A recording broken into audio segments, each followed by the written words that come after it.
السلام عليكم ورحمة الله وبركاته. soo dhawaada dhammaan khiyaarta ku xiran baraha bulshada meel kasta oo joogtiin dal iyo dibadba waxaan idinku soo dhaweynayaa gacmo furan. Halkan waa halkiinii ku soo dhawaada. Waxaan idin wadaa gabagabadii mashruucii aan inta badan soo dhisaynay. Waa kana mashruucii qaybta cafeteria-da, jikada iyo masjidka, qaybtii weyneed ee main building-ka. Waa kana baabuurtii ayaa lala imaaday, waa dhamaystirmay. Yani bishii la soo dhaafay ayaan mashruucan wareejinay, ayaan tan idin lama soo hadlin raalli ahaada. waa kana mashruuc saasi mukeefiyada ugu xiran yahay, waa dhamaystirmay. qaybtan waa bakhaarkii weynaa, asagana waa mukeefiyadiisa waa ku xiran yihiin. marka mashruucii waan soo gabagabaynay 6 qaybood camal buu ka kooban yahay. bakhaarkaas weyn, gurigan dabaqa oo xafiisyo noqon doono, maxaa la jiray, iyo cafeteria iyo masjidka iyo jikada hal meel ku wada yaalo, iyo qolka security-ga. mashruuc noocaas ayuu ahaa, waa kaasaas u qurux badan. alxamdulillah waa ku guuleysanay. marka soo hambaliyeeya dhammaan khiyaarta ku xiran baraha bulshada ee la socon jiray mashruucan iyo heerarka uu soo maray.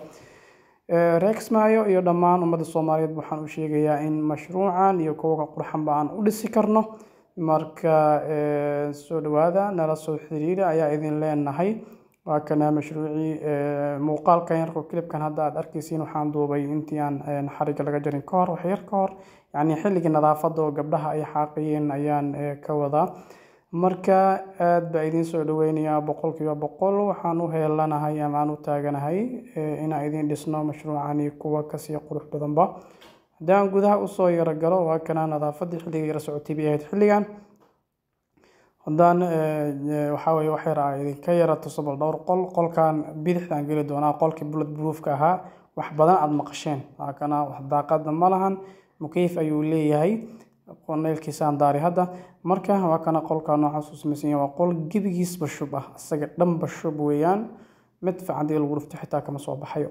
marka wuxuu leeyahay muraaxadaas xitaa u samaynay, marka albaabkiisa xitaa proof waaye, wax lagu jibin kara ma jirto.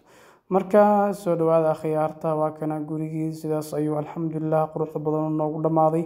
waxaan rajaynayaa mashaariic kale oo kan ka waaweyn iyo kuwa ka yaryarba inaan fulin doono. marka soo dhawaada ayaa idin leeyahay, meel kasta oo joogtiin walaalayaal, waxaan idin heelanahay ama idinkugu diyaarsanahay inaan khibradeena iyo aqoonteena idinkugu adeegno, dalkana aan dhisno. maasha allah, waa kana mashruuc qaybtiisa weyneyd. haddii marka bal waxaan isku dayaa inaan gudaha aan u galo. intaan la xarig jarin ka hor ayaan dhowr clip ka qabqabtay, laakiin kii koobaad waa arkaysiin oo asagoo la degan yahay ayuu ahaa. marka soo dhawaada Rex Mayo, Soomaaliya oo idil meel kasta joogtiin, waxaa weeye gacmo furan ayaa idinku soo dhaweynayaa. soo hambaliyeeya ayaa idin leeyahay. haddii aan saan usoo galo wax yar, waxaan idin tusi doonaa insha allahu tacaala qolalkii aan soo samaynay. maasha allah, waa kana albaabadiisii noocaas u qurux badan yihiin, daaqadaha wax walba waa laga taxadiray. haddii dhismaha intuu socdaba waa idinla wadaagi jiray stage kasta aan marayno, soo ma ahayn. haddii hadda jaraanjarada idin tilmaamo qaybtiis koowaad oo ka fast landing wuxuu noqonayaa ii sheeg bahalkii kooridoorkii, waa kana sida ayuu u samaysan yahay. layrarkaasaa ku xirnay, alxamdulillah wax u dhiman ma jiraan. waa ka qaybtan kalena kooridoorkii kala weeyaan. insha allah tacaala jaraanjarada ayaa idin tusi doonaa. landingka koowaad markaan loo soo fuulo, waxaan rabaa flight-ka koowaad marka la imaado fast landing oo halkaana miiskan koowaad 2 flight ayay noqonaysaa jaraanjaradan.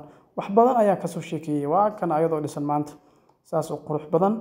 marka alxamdulillah waxaan ku faraxna weeyaan. soo dhawaada, aad baa idin salaamayaa, gacmo furan ayaa idinku soo dhaweynayaa. mashaariic kale oo waaweyn waan dhisi doonaa iyo kuwa ka yaryarba.